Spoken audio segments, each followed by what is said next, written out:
Xavi Simons is a great looking card and an SBC that a lot of people will be looking to complete. Now, when I did him, he was 130k, but with fodder rising, he's gone to about 150 now, which is really going to make a lot of people question whether or not this card is worth it.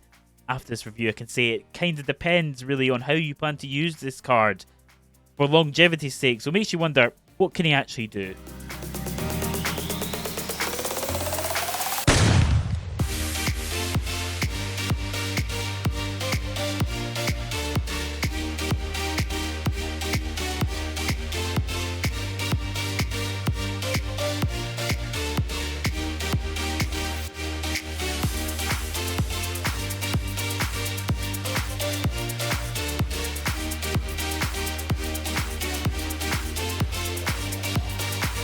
Now, this is one of the teams I used them in. Obviously, I'm reviewing some other players at the same time as well here.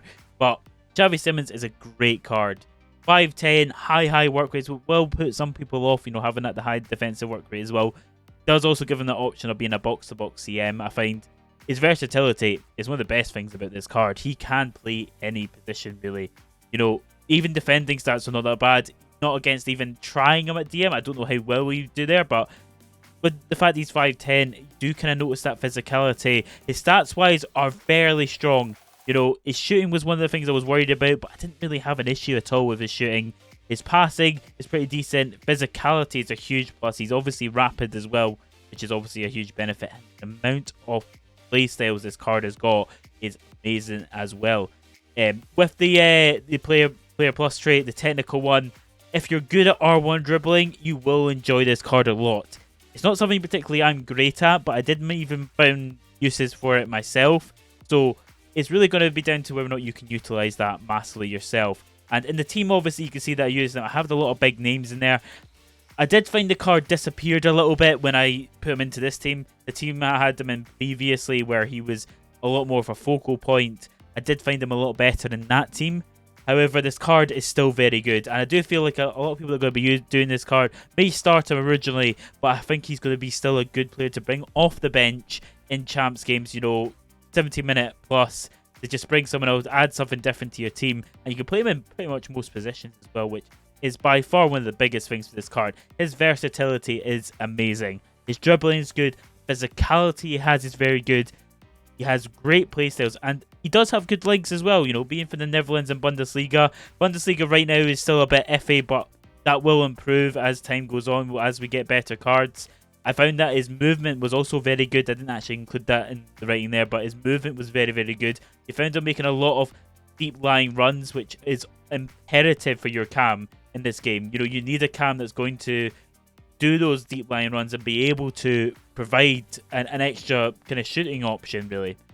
And I did try him out on the wing as well, just to kind of get an idea of how he was there. And he wasn't bad, but I do feel his best positions is somewhere in the middle of the park. Now, looking at his negatives, the expense is definitely one of the biggest ones.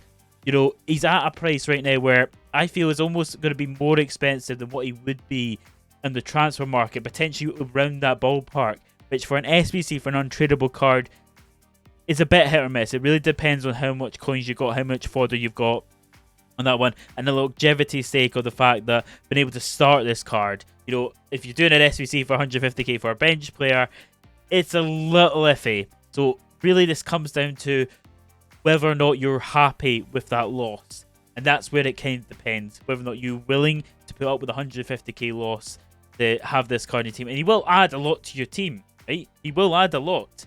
And when I was thinking of a rating for this card, that kind of came into effect when I'm thinking he's going to be a bench player eventually for a lot of people. Just saying, he will be a bench player for me probably going forward, because my team's probably already past that. So I felt like for this card, the fairest rating I could give was round about a 6.3. I couldn't really go much higher because as the card stands right now, it's good, but I feel like it's already out of my team already. So with that, take that with whatever you want. It's whether or not you're willing to put up with the 150k loss for an untradeable card. If you're happy with that, then you will enjoy this card. If you can't afford that, it's not worth doing this card. So team. Let me know what you think of the review. Let me know also from the team if there's anyone else you want me to review. I have a lot of icon reviews coming out soon, so make sure you stay tuned for that. And make sure you subscribe as well if you haven't already on that team. Stay safe and I'll catch you later. Adios.